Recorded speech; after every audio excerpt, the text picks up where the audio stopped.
Welcome to the Last American Vagabond. Joining me today is Vanessa Beeley to discuss what appears to be sort of the revitalization of the Syrian Revolution kind of discussion, even though we've been told repeatedly, and I mean repeatedly from Trump and other people, that the war was over, now it's back on, and now it's over again, or any number of narratives around Syria, when all of the evidence, as far back as you could look, has been pretty damn clear that this has been a regime change effort. And even today, that's on the surface. But now with a lot of other things, in my opinion, being that it's trying to cover up some other things that are hard to cover up today, that we're seeing this kind of revitalization of the Syrian destabilization discussion, as it's the people fighting for freedom and that they're revolting against the bad guy Assad.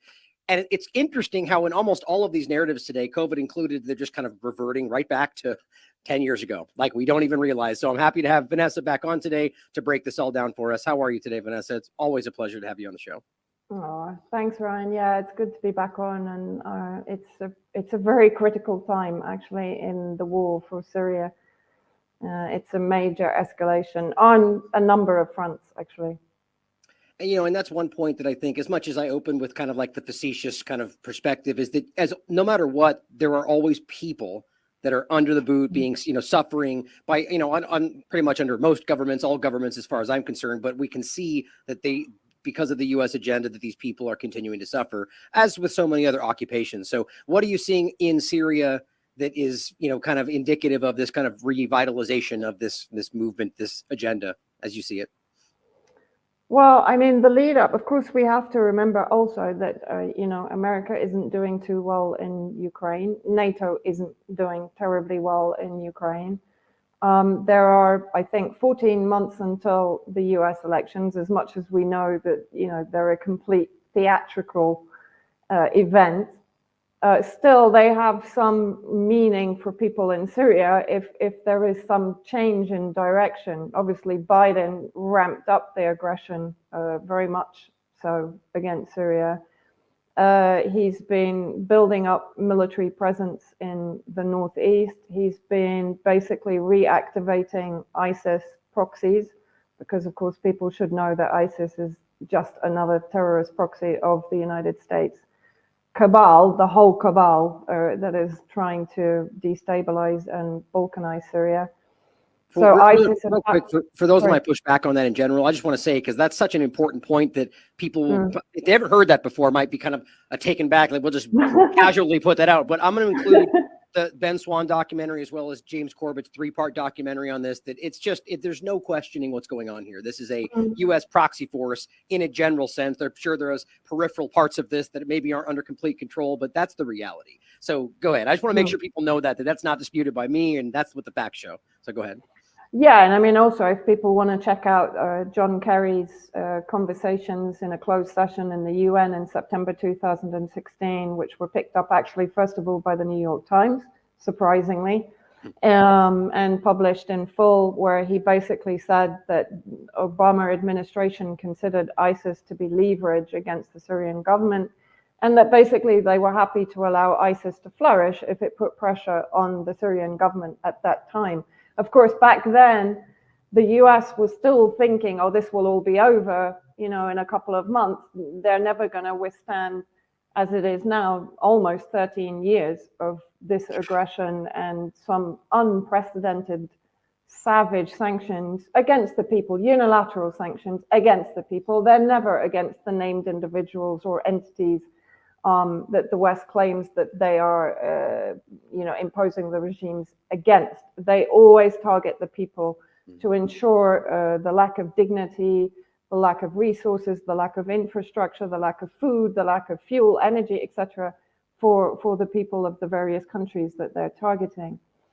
Yes, so effectively, the ISIS is another U.S. proxy. Since the earthquake on February the 6th this year, we've seen really a ramping up of operations carried out by ISIS against civilians, against Syrian Arab Army. I mean, a couple of weeks ago, there was an ISIS attack in Deir ez-Zor, which is to the east of the Euphrates, northeast. So in the territory, kind of the no man's land between Syrian Arab Army and Russia and the US occupation via the Kurdish separatists, the Kurdish Contras that are also looking to create an autonomous region in the northeast, supported, of course, by none other than Victoria Nuland, who's been making a lot of noise about how how amazing this would be to carve off the northeast corner of Syria and turn it into the so-called autonomous region.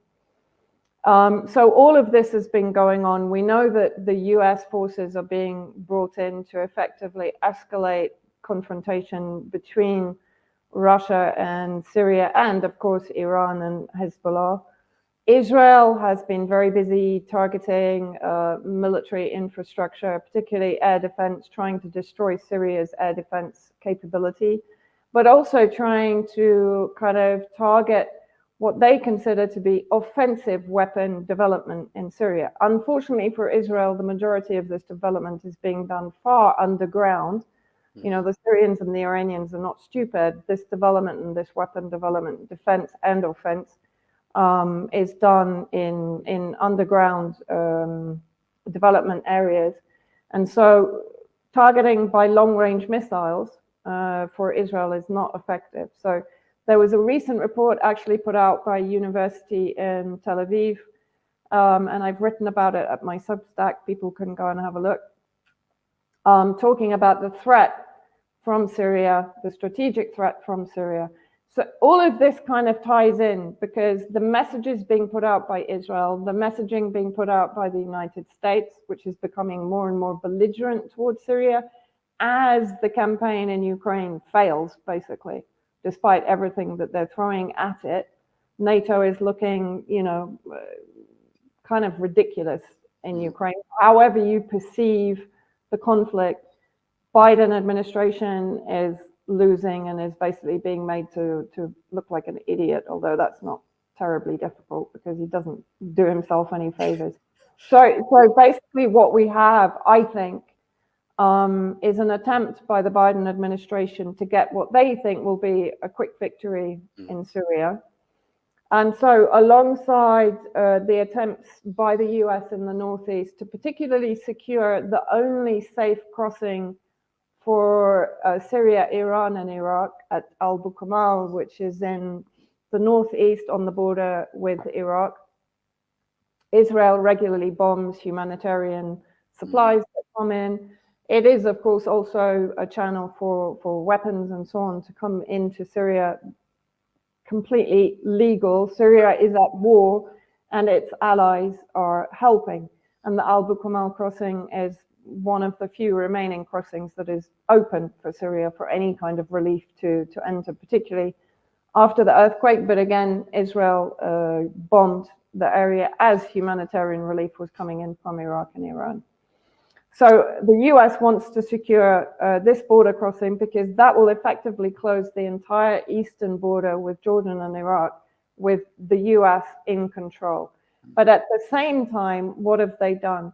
They've triggered, we'll talk more about the details, but they've triggered another 2011 peaceful protest revolution in the south amongst the Sweda community, the Druze community. Now, if people don't know, Syria is made up of multiple sects and faiths and religions. And one of the beauties of Syria is that it coexisted Christian with Yazidi, with Ismaili, with Kurds, with, but of course, what does the West always do? As it did in former Yugoslavia, it creates these sectarian statelets that are weak and conflict can be maintained both within them and against neighboring states. Right. And historically, predominantly focusing on the Christian populations in these areas. As I understand it, Syria, before the invasion, was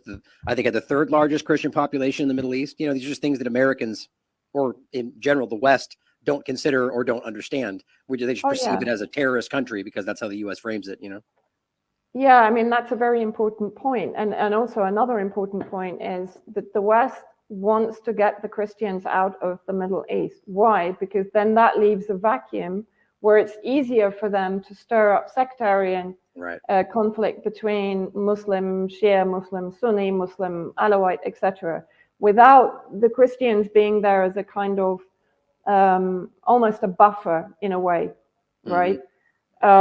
But the Druze sects, just for people to understand, they you will find them in Syria, in Lebanon, and in Israel.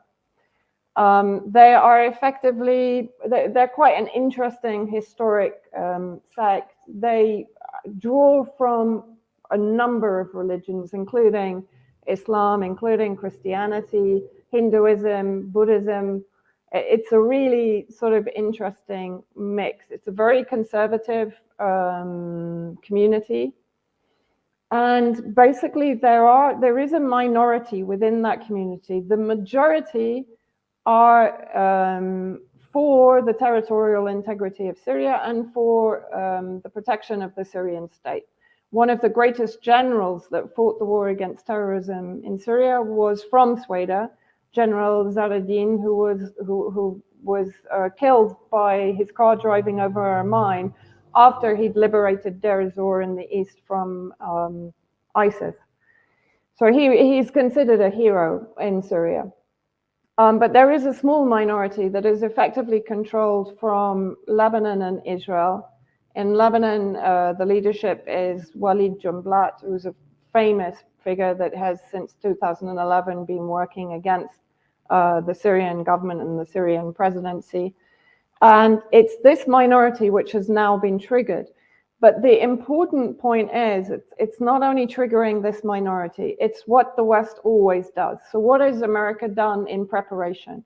It's moved 7,500 Free Syrian Army, so Muslim Brotherhood factions, from the north, from Turkish occupied territory, to the US illegal military base at Al Tanef, which is in the southeast area on the border with Jordan and Iraq.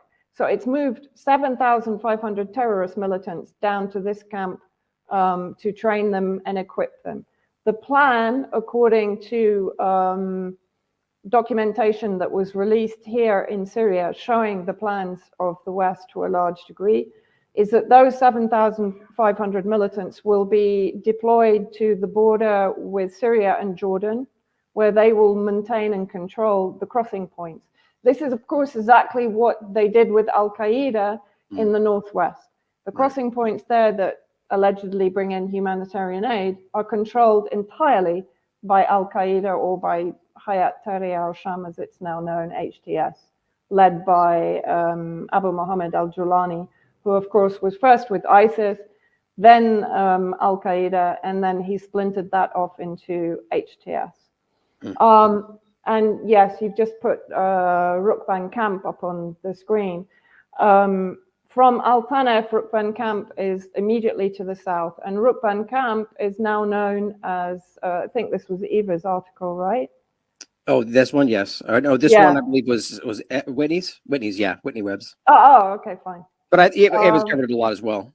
Yeah, I mean, she's not been to the camp, but she's interviewed refugees that managed to leave and come back into, I think it was Homs.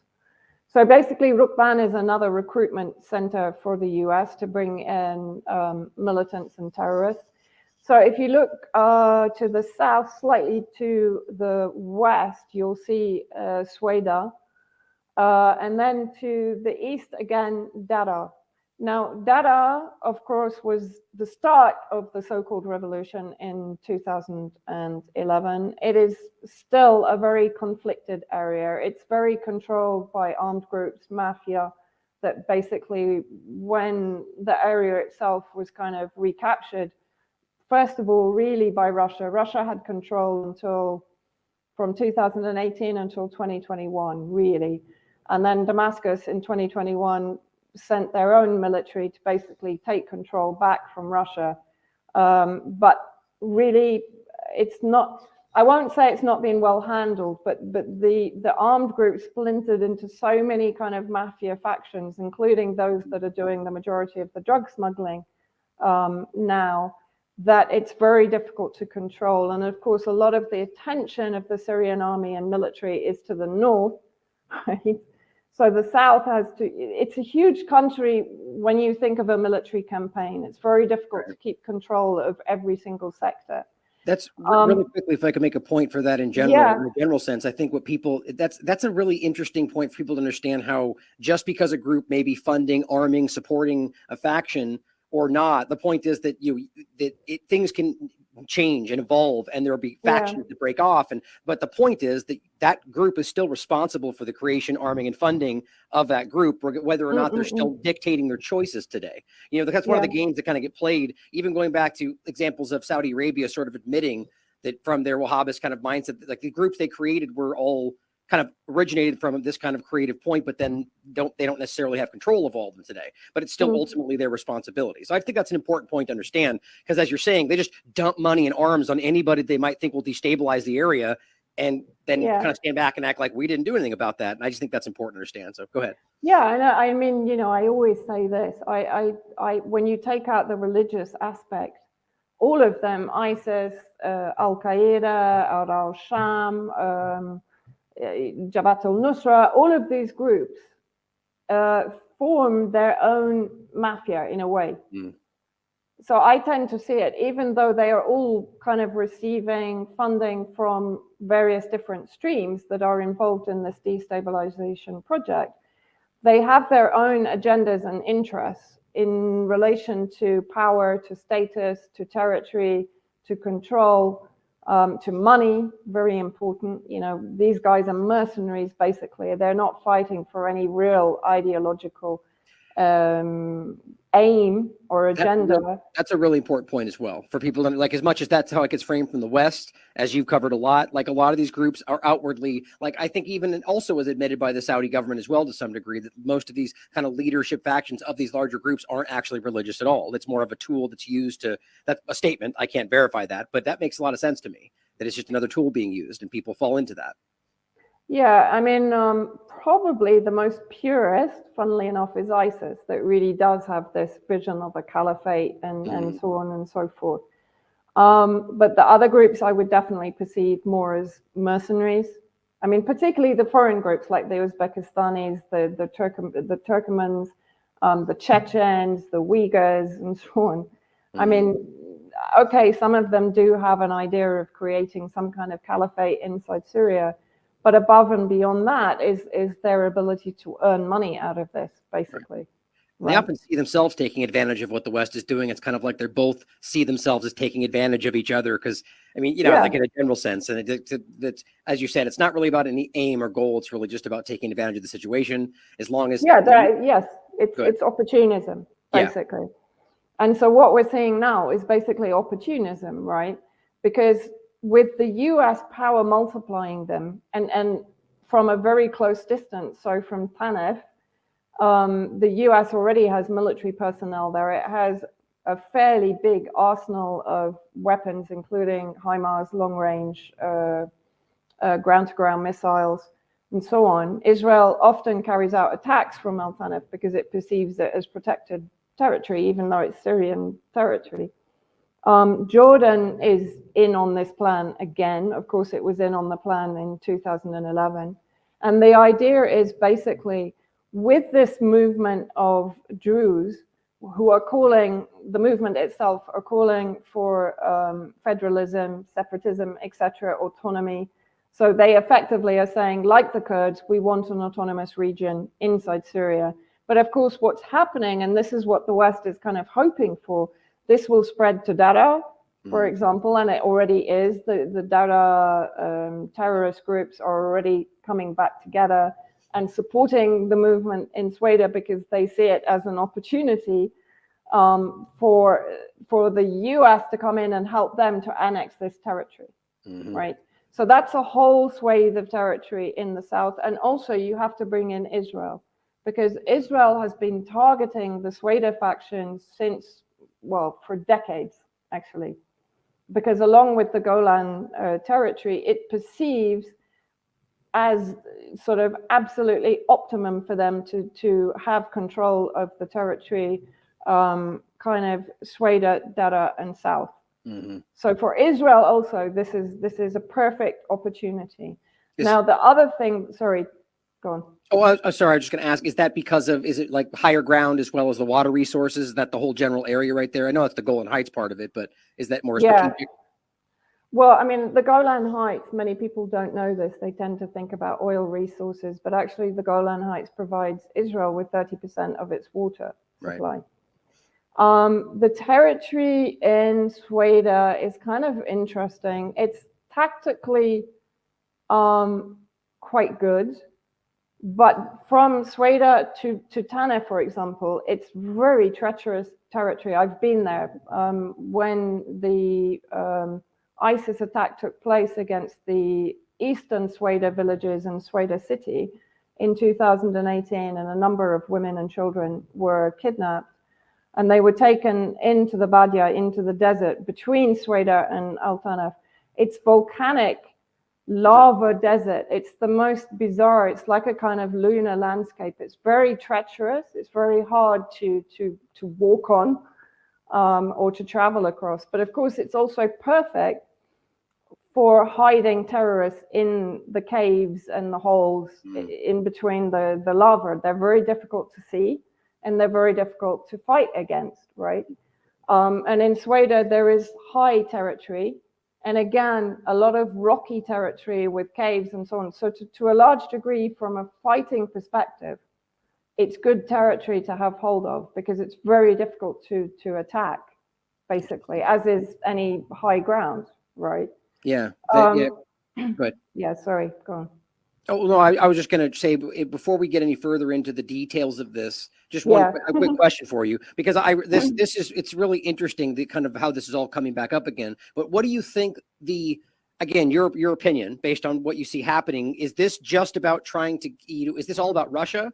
Or is this about Israel's engagement in regard to the Iranian issue in Syria? Is it all together? Like, because you mentioned Ukraine, I think that's easily, or even the election with Biden, the easy win for Syria. Like, this is multifaceted. You know, what do you see as the primary reasoning of recreating this kind of false revolution?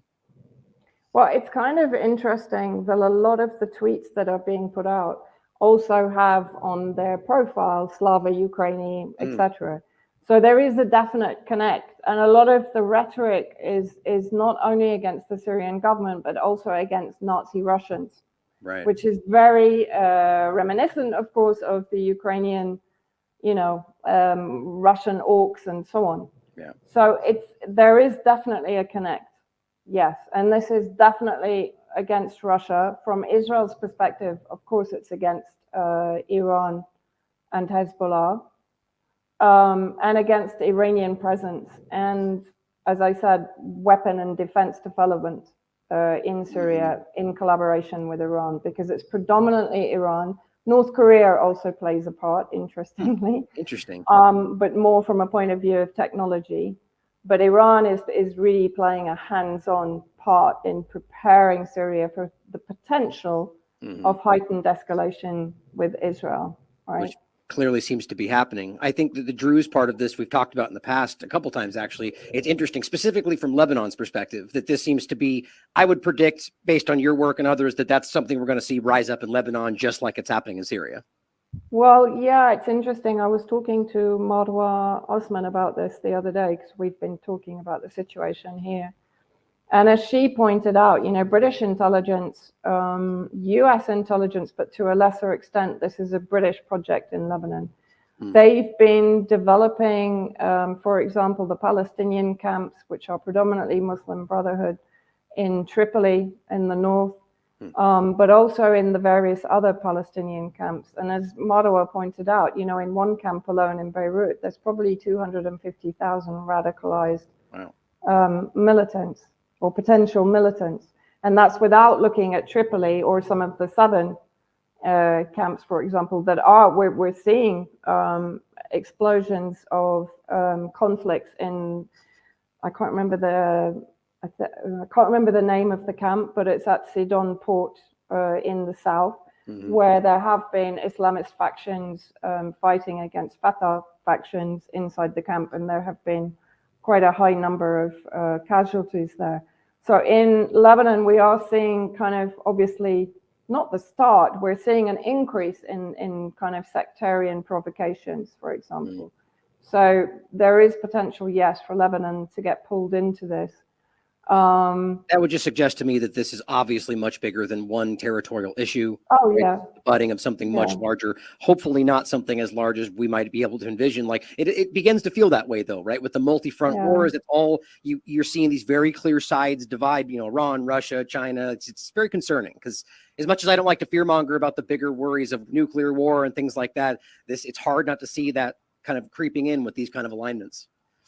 Well, it is when you look at what the US is doing. I mean, when you have UN officials actually denying US military presence in Syria, as they did a couple of months ago.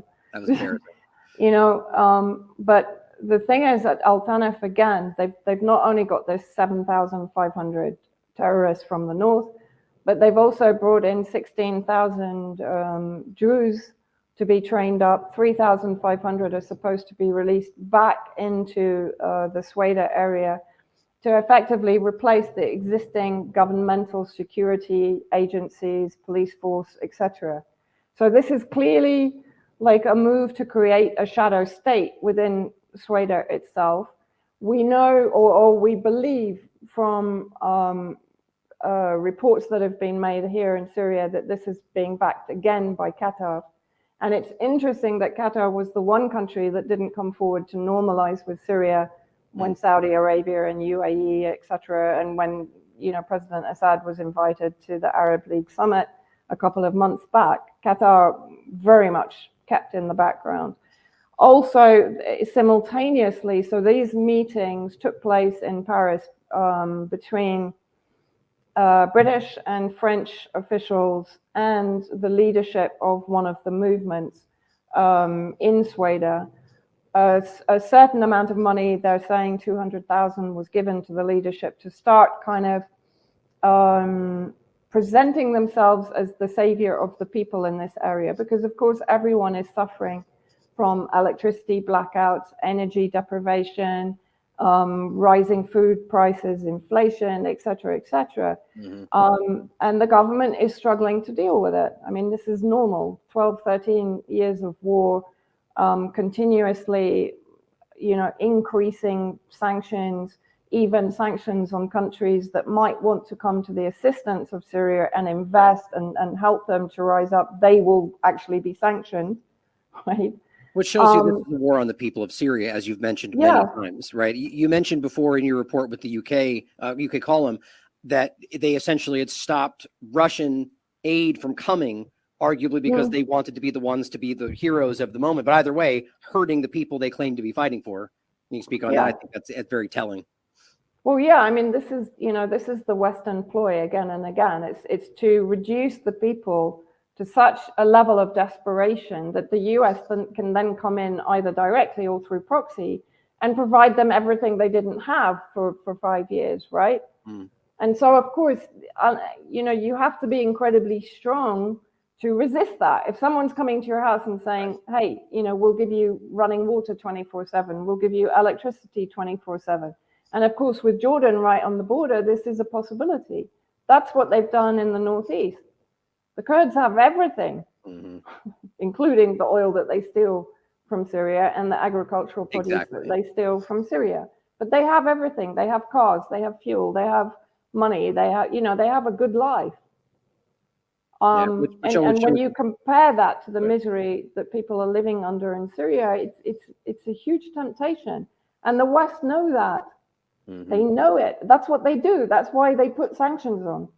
It's to create this level of desperation so they can either manipulate it or they can turn it against the government again. And that's always a point worth making sure people understand, is that the sanctions are aimed at the civilian population so that they're so desperate that they just don't care, like you just demonstrated. Even most of these people are aware of what's being done to them, but will still take the help because their children are starving, right? I mean, it's very simple how that works out, and it's disgusting. Yeah, it's really horrible. And this image that you're putting up now was in Sweden a couple of days ago, and you can actually see the armed militants there at the protest.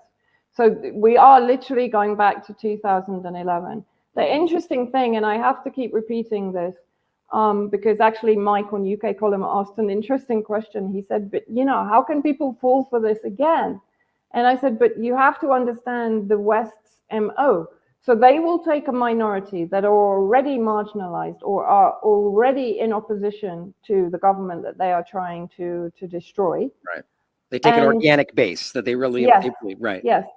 And then they will power multiply it with their own terrorist forces, right? So now you have this incredible, horrible situation where the people of Sweden, this minority, are actually allying themselves with ISIS, with Al-Qaeda, with Muslim Brotherhood, with the very people that murdered their own people back in 2018. This is how sick this entire situation is, right? But of course, this is the West's psychology or psychopathy, actually. You know, I tend to call it all the time these days. And so then the plan is basically of these, so they have 16,000 Druze that they're training in weapons. There is also the potential, of course, that they will release snipers to target civilians and then blame on Syrian security, because the military isn't really in this area. The Syrian Arab Army has deliberately kind of left it to them to manage so as not to increase the conflict in these areas. Which is that has always, that's always been the deal with Sweden in particular. Sweden actually has kind of been given special treatment. That's why it's actually so galling for many Syrians who've really gone through the war and really suffered the war. Sweden, to a large degree, was given preferential treatment because of the risk of this kind of movement. So, for example, their sons were not forced into conscription, as any other country at war would do, right? But they were given kind of alleviation from this to a large degree. They actually have better electricity and water supply than many other areas in Syria. So actually, this is kind of what sticks in the throat of many Syrians in Damascus and in central Syria, who have really endured the hardship. And now they're saying, well, you know, how can you be rising up when actually you've had a better life than any of us to a large degree? Right. Well, so, I mean, this speaks to the, I mean, again, that there seems to almost always be some level of group that, like in Iran or any number of places, Venezuela, Bolivia, you could always find some organic pushback that always exists in the country, and that they take advantage of that. And I mean, I hope people didn't miss that point there. This, you're saying that it is a minority that is being fleshed out with fake real people, but you know, the fake protest to make it look like the majority, which then gets pointed at by corporate media, and they say the revolution of the people, and they back that in general, right? And that's a very important thing, and that's easy to do, right? So I do agree. His point is interesting, because even the minority of people that are still protesting, do you think they're, again, your opinion, but do you think they're unaware that they're being supported by these radicals, or do you think they just don't care because they just are so motivated and they're happy to have support? How do you see that? I think they don't care. I think, like any of these factions, like the Kurds that are working with ISIS, you know, Al-Qaeda, I don't think they care as long as it's achieving their goals. And this minority, their goal is separatism. Their goal is autonomy. And their goal is toppling President Assad, or at least having their own president. And that's something that the U.S. government or the West will support no matter what this group is about. And we've seen that all around the world. And there's examples we might even get into today that I think are historic, you know. Well, I mean, that's on that note, and let's give me some of your examples after this about, you know, what we're seeing and why you think this is building, and, you know, like we saw with the images. But I want to bring up the some of the points that I was just talking about in a previous show that I thought were really interesting. So this is from August 18th from aswat.com. I wasn't very familiar with the platform, but basically just saying that they're seeing military movements in Iraq, but that as they see it, it's more about action. In particular, it simply says the Americans will try to cut off the Iranian supply route towards Syria and Lebanon. And actually, it's right here. Where was it? Right here, saying the leader of the noted that the armed factions believe the strategic objective of these moves, one is for an operation outside of Iraq, but to literally, quote, change the rules of engagement with the Russians in Syria. So it's exactly what you're highlighting. So I found that really interesting. And then we have Moon of Alabama pointing out that the U.S. they're sanctioning the moderate rebels that they literally created, armed, funded, and they wouldn't exist without this. The Hamza division being forefront of that. And it's interesting that that's even happening at the same time with the U.S. military training and working with the PKK, YPG, that Turkey sees as terrorists. So it's all very fascinating to me. So how does that fit in to what's going on here? Well, basically, the groups that are being sanctioned, this is a message to Erdogan. That's interesting. Right, because these groups are basically under Turkish control now in the north. So what this is, it's two things. So it's a message from the US to Erdogan, but it's also a support of Giuliani, because Giuliani, who heads up HTS, is of course the US preferred opposition in Idlib in the northwest. And that's Hayat And we know, al-Sham. That's the Al Qaeda, ISIS. Just so people know. yeah, Okay. yeah, he has a 10 million bounty on his head, but you know, don't worry about that. From the US. I mean, it's a prescribed terrorist group by the UK, even by Turkey, I think, and by the US. But, you know, hey, never mind. But if you remember, it was Martin Smith of PBS that interviewed Giuliani and kind of brushed his beard and put him in a suit, but he's still a terrorist.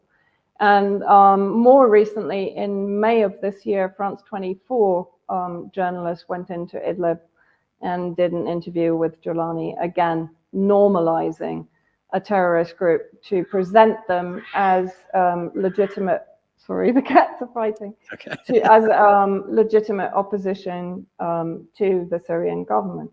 And people should know, you know, like there were many stories, I think we talked about this after the earthquake, when the Syrian government was actually trying to send aid to people in the northwest, and it was Giuliani that was preventing it. And he wanted 10,000 per lorry to enter Idlib. But he also used it as a kind of marketing ploy, in the sense that he said, we will not normalize the Syrian government.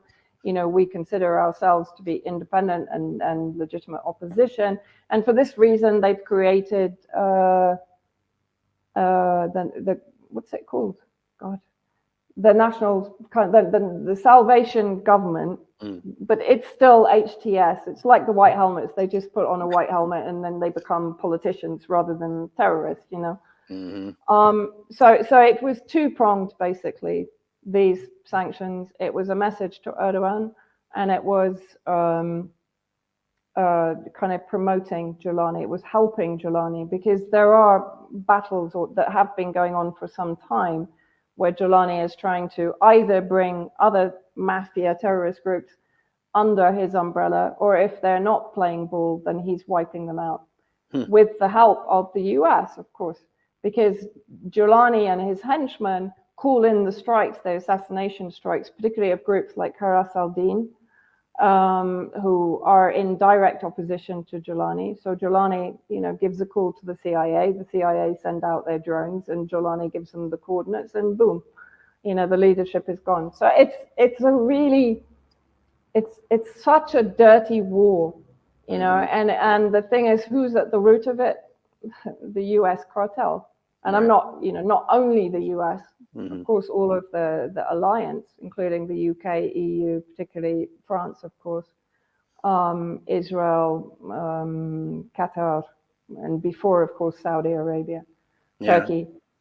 You know, the Turkey part of this is so interesting to me. It's just Turkey's a NATO ally, and Erdogan has always played this really interesting role where he just seems to do whatever he wants, and it's not like no side seems to care. It's very strange, and I think I guess my guess would be, at least in this current context, that again the Western agenda, specifically in my mind, the U.S. is okay with what, you know, whether he's working with groups they don't agree with. And I don't think they morally care what group they're talking about ultimately, as long as he's in Syria, occupying territory, destabilizing, you know, making it harder for Assad and Syria's government to take back their own territory. But I think as this develops, you know, whether it's Turkey in regard to these groups, if they somehow get in line, or Israel with what's going on with the Druze population, that all of this very clearly is building in regard to, if you see it in the context of what's going on with Ukraine and the larger proxy war against Russia, because all of these are, all these factions are, it's, I don't know how Russia wouldn't see it that way. Let me put it that way. So how do you see that? Because Russia clearly is going to take this as kind of an specifically with Syria, an increase in regard to their dynamic with the U.S. and the West. And so that seems like a very dangerous step. And go ahead. Yeah. And I mean, we have seen an increase in provocations by the U.S. There have been, I think, in July, more than 340 close shaves with American drones and aircraft coming in very close vicinity to Russian planes in Syrian airspace. Russia has also been seriously intensifying its bombing campaign, both in the northwest, but also interestingly in and around Al-Tanf, because Tanaf, people won't know this, but it has a 55-kilometer exclusion zone established by the US around the camp on Syrian territory. So Syria, Russia, Iran, none of these entities can enter this area. And so in that area, it's been incubating, training, arming, equipping, preparing terrorist groups for whatever is happening now, I guess. Mm-hmm. And Russia has, in the last couple of months, it's been intensively bombing these areas, right? So in my opinion, and having spoken to a number of my contacts, both here, Russian contacts, both here and in Moscow, they kind of expected this to happen. Mm. They knew that the potential was very high that this would come. Iran was expecting the closure or the attempt to close down Al-Bukamal. It's not going to happen. You know, Iran is pretty prepared for this because Al-Bukamal is its primary entry point into Syria, and of course, it's the road route from Iran through Iraq through Syria, eventually to Palestine. Mm-hmm. So for Iran, it's absolutely essential that they maintain Al-Bukamal. And people should also know Bukamal is protected by Syrian army, but also by the PMU forces, mm-hmm. the Popular Mobilization Front in Iraq, which is claimed to be an Iranian proxy. It isn't really. Mm-hmm. It's an Iraqi militia made up of Christians, Sunni, actually all sects and communities from inside Iraq. And it was responsible for fighting ISIS in Iraq. Right. So Bukamal is protected by the PMU and the Syrian army. So, I mean, America is going to have a huge fight on its hands. And Syria has been preparing for this also. It knows that this is the agenda of the US in the Northeast. See, bringing this back. Oh, go ahead. Sorry. No, go on. If you have another point, please continue. But I was going to say, bring it back to the original kind of idea about this. You know, whether this is an act of desperation. Get a quick win in Syria, which I highly doubt is something that's going to happen. But that ultimately, this does feel like something that is connected to the failure that's going on in the Ukrainian proxy war. And I think that is always seemed like something much bigger to me than just a fight for the Ukrainian territory, right? I think that's very clear. So how do you see this tying in with this in regard to what's going on there? We see, and let's get into that part of it, the overlap, the different accounts that are promoting this very same false revolution that are saying Slava Ukraine and Russian Nazis, and it's just really hard not to see that. So how do you think, if this was directly connected to the Ukrainian proxy war, how does that make sense? Explain, the Syrian overlap and what are they trying to accomplish there as you see it? Well, I think you have to look at how the US is using its proxies as not being isolated to one area or one region or one continent. And I think you also have to bring Africa into this. So, for example, since the beginning of the operation in Ukraine in February 2022, we've had ISIS fighters going to Ukraine. We've had Turkish proxy fighters going to Ukraine. We've had British and foreign mercenaries and probably intelligence operatives that were fighting with the Kurdish separatists in the northeast going to Ukraine and establishing brigades there. Mesa Gifford is one of those. And actually a big number of the British mercenaries, I've forgotten the name of the guy that was actually captured, but he was in the northeast fighting alongside the Kurdish separatists. So already there was a big connection. And I would say it centrally goes back, of course, to the US, UK, EU alliance, right? To the NATO alliance, really.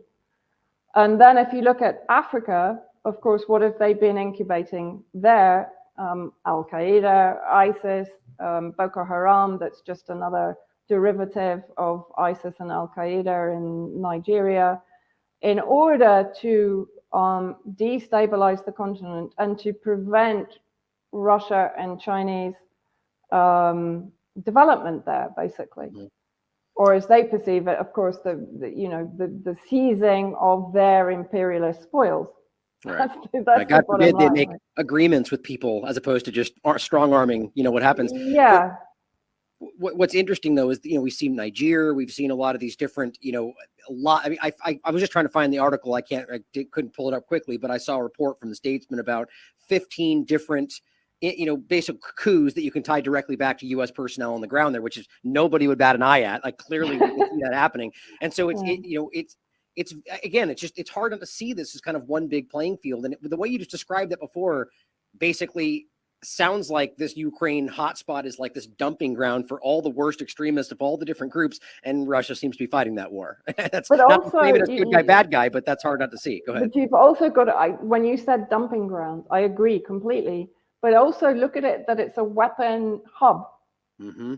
Both right? Biological, chemical, and definitely. Everything is going into Ukraine, and from Ukraine it's going to Sahel, it's going to Syria. It's probably going to Libya. It's being kind of fanned out into all of these conflict zones, right? Mm-hmm. Yeah, that's terrifying. So for me, it's like you have to look at it as a much bigger map of a global conflict. Right. And whatever your opinion is of Russia or China, the way that they conduct themselves towards sovereign nations is completely different to how the US does it. The result long term may be the same. I can't draw that kind of conclusion right now, because in Syria, Russia is what is, keeping Syria alive to a large degree, Russia and Iran and Hezbollah. So, but largely Russia because they have the air power here. And also the naval, because the attacks on ISIS after the various massacres of civilians and army came from Russian Navy at the port of Tartus, who fired cruise missiles at ISIS positions in the northeast. And this was an important message also to the US, that if you want to, escalate this, we're ready. Because that's the first time, I think only one other time they did this. And again, targeting ISIS. But this was 2 or 3 attacks from the Navy at Tartus, targeting ISIS positions in the northeast, very close to American bases. So, it's kind of fascinating, but at the other hand, it's horrifying. And being here, it's horrifying, because if this plan succeeds and they manage to annex more territory, what does that do? That puts Israel and the US literally only 100 kilometers from Damascus, which means it's easy to target with ground-to-ground missiles. They don't need air force. They don't need long range, right? So it becomes kind of scary at that point if you think ahead. People here are worried. I mean, people, who are making decisions are worried. Yeah. Well, I think obviously, and tell me if I'm wrong on this, that I think Syria has always been, going back to the 70s and Brzezinski, like the whole discussion is, Syria was always a very important geostrategic control point, right? We talked about the land bridges and these kind of conversational points. And so that makes sense to me why that would be a focus in a general sense. But I guess what I have trouble wrapping my mind around, and I'm wondering if this is tied to some bigger thing, any number of things, why all of this would be centered on Russia. Arguably that wouldn't even, why do you think that would make sense? Because China is a dynamic in all of this. Like, it seems like all of these forces and efforts are being marshaled into something that appears to be aimed at Russia, but that doesn't really make sense to me. So what do you think is that really what it's about, in your opinion? Yeah, I do think it is. I think China for me is a slightly different entity. It's not a culture or a civilization that I'm very familiar with. And I have a feeling with China, it's a little bit more mercenary in its policy. China will look after China, right? So to a large extent, of course, there is a looming war with China also. They are building up in Taiwan and from a naval perspective.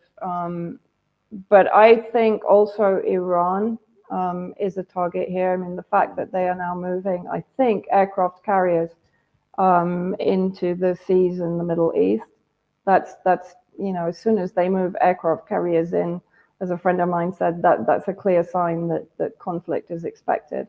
Right. The U.S. just recently moved is in the process of moving ships in regard to the Strait of Hormuz, which is always a big central point of this, because Iran threatens to shut it down. That's important for oil and so on. Yeah, I mean, I definitely see the moves taking place that are indicative of some bigger action about to take place. And I guess I would understand that Russia, at the very least, whether it's a bigger dynamic that weakening Russia and keeping them mired in a long-term engagement would make sense, because you're weakening the coalition and so on. That would make sense to me. Well, also the Balkanization of Russia, that's a long-term plan.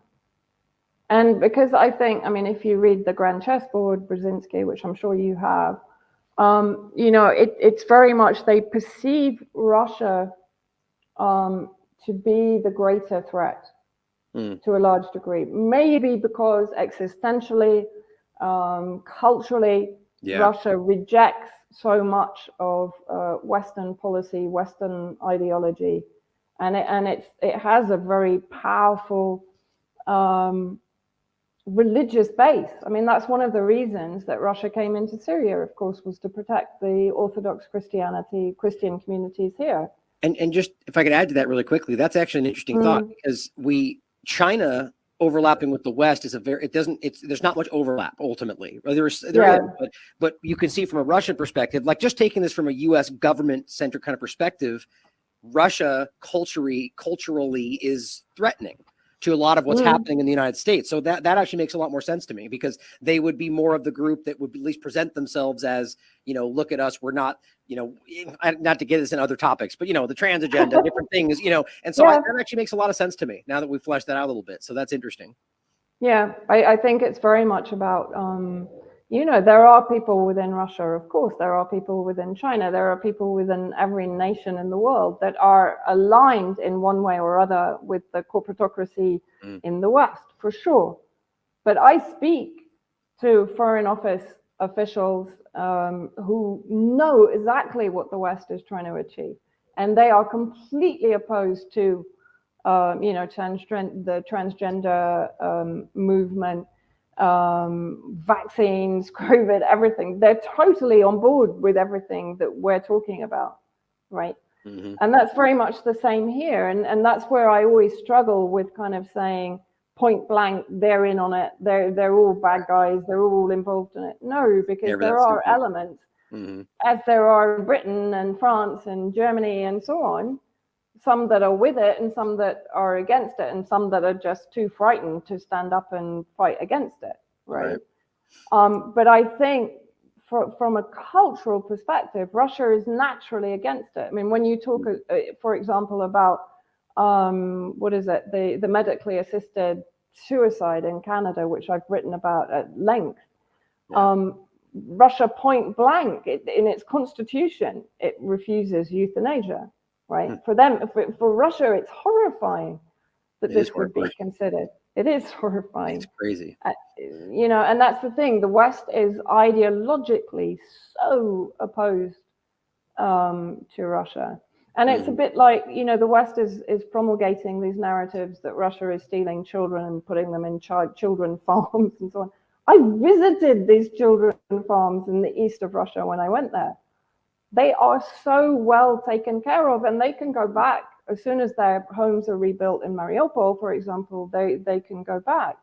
But they are given everything from psychological trauma therapy to 3 meals a day, bus tickets so they can go into town with their parents and so on, education. Everything is prepared for them. Meanwhile, in Ukraine, you have children being trafficked for organs, you have children being trafficked for prostitution, you have children disappearing in Europe. Ukraine has always been the main harvesting hub for all of these incredibly nefarious, insidious operations. And before February 2022, just like everything else, they were all writing about that between Poland and Ukraine, and then suddenly they all just forget. And then suddenly it disappears. Yeah. Well, It's I have crazy. I have two things to ask you before we wrap up Mm. here, and in regard to Russia as well, and anything else you want to include. But so, do you first of all, do you think if this goes forward like it clearly seems that it is, do you think that Russia will do something? Like historically throughout this process, and I give them a lot of credit for this, showing restraint at times when there's clearly no benefit to just belligerently responding like we might expect the U.S. military to. But nonetheless, there's been a lot of people that criticize them. Why don't you do something? Why don't you stop Israel from bombing Syria? Or at least, try to get in the way and so on. Do you think if this begins again, do you think that that Russia or other factions involved, Iran, will step in and do something about it? Or just first that, do you think that they'll act before this becomes something more intense like it was before? Just your opinion. I think a very important point to make for people, because they tend to forget this point when they're saying, why doesn't Russia do something? Why doesn't Iran do something? Why doesn't someone else do something? All of these countries, unlike the US, and I think that's why people tend to project their understanding of what these kind of relationships between countries mean, because based on the US, modus operandi, right? Mm-hmm. But all of these countries, from Russia to Iran, especially Hezbollah, respect the sovereignty of Syria. Right. So every decision comes from Damascus. For example, Iran would have happily, I know this from speaking to people there, would have happily responded to Israel before now. Mm-hmm. But it's Damascus that is saying, no, we're not ready, right? The same with Russia. Russia isn't going to lead a campaign against anyone without Damascus's green light. So this is a very important point. So when people say, why doesn't Russia do something? Why doesn't Iran do something? It's because Damascus doesn't want to do something right now. Mm-hmm. Yeah, I think, that is a very important point, because it shows you, what you said there essentially is that the U.S. government in this reverse situation would act like it's their moral imperative and just do it without asking, and then frame that as a positive thing. I think that's an excellent point. Yeah, but I guess, but let's just say in the context of Syria allowing it and so on, I think, which brings me to the final kind of point in general would be that, not to be a pessimist, but I think that it's kind of almost an impossibility for, as you said, the U.S. is already in Autonomy, and they already have these different locations within Syria, and they've already been building this entity. So it seems like this is going to happen. So what do you predict being the response to that? That's kind of where I go with that, because I find it hard to believe that Syria, and then with that Syria's allowance, that Russia or anybody else wouldn't react, knowing what is planned and what has already happened. False chemical attacks and so on. I mean, I think right now they're in obviously a very delicate situation. Mm-hmm. The interesting thing is that they still have kind of a window of opportunity to try and defuse it, I hope, and they're trying to. Using the majority, for example, of the religious leaders in the Sweda area to try and talk down the other groups that are being propelled by the US to kind of inflame this whole movement. So I think that will be a first step. If the US escalates it to the point where the majority of those posing a threat are terrorist entities, then the game might change, right? Yeah. But right now, they are trying to find ways to negotiate it down. That's so it's very difficult, because the US is, at the same time, Syria, it's committed to the north right now. Mm-hmm. It can't be seen, of course, to be dropping barrel bombs on another kind of peaceful protest, although we know it's not peaceful. Mm-hmm. In the south, because already, for example, the UK UN envoy or representative, the German special envoy to Syria they're already starting to up the rhetoric about resolution 2254 and changing the constitution and so they're seeing the opportunity. They're not coming out with regime change. And that's never left the table. Exactly. So, it's a very, I guess we're at a very difficult juncture at the moment as to whether it will ignite or whether it will settle back down again. Yeah. Yeah. I was just going to say that, of course, it's all speculation at this point, so we can only hope that it does not get worse for people that have already been suffering, a near decade and a half long regime change campaign. But you made an excellent point to end with there, that it's, again, another contrast to the freedom fighters versus whatever else, that ultimately, at least in your perspective, it's about at least trying to diffuse this. Even though it's very obvious that there's no honesty in what's happening here, still willing to try to go, let's just not let this happen because people will suffer. Whereas in reverse, pretty much anywhere you look in a Western kind of foreign policy engagement, if they get poked in the eye, then we're going to stab your, whatever analogy you want to use. We're going to go above and beyond and fight back, as opposed to just going, whoa, let's just try to solve this for the people, And I think that's such an interesting point to think about, Well, thank you as always, for breaking this stuff down, because as you well know, there's so much going on, and even myself, we get pulled into, like I just did this whole show about what's going on with all the COVID information, and so much falls by the wayside. So anytime, I'd love having you on to break this stuff down. Anything else you want to leave people with, future work you're coming up with, or anything like that? No, I mean, the only thing I would like to say is, what this is really is a preparation for people in case there is going to be a propaganda hype on it, right? To question. I know that you always say, question and question more. We all say it all the time. But I'm trying to lay the ground so that people understand, if this does escalate, that the media is going to be picking it up, and it's going to be all about freedom movements and autonomy and the dreadful government and et cetera, et cetera. So I'm trying to kind of give people the ammunition to push back against it if it happens, basically. But people can follow me at Substack. I'm trying to do fairly regular updates on the military situation in Syria at my Substack. And that's the best place really to follow me. Awesome. Yeah, we'll make sure to include that, your Twitter, and any other information we talked about today, so everyone can check this stuff out for themselves. And as you heard, she made it clear right there that, just keep this stuff notated, because as we've seen in the past, these things rise up. And, like the information we have about the Maidan Square situation, or in Syria, about to happen again, it's usually out there somewhere. So pay attention. And as we see this develop, we'll have Vanessa back on and break it down. So thank you for being here. And as always, everybody out there, question everything. Come to your own conclusions. Stay vigilant.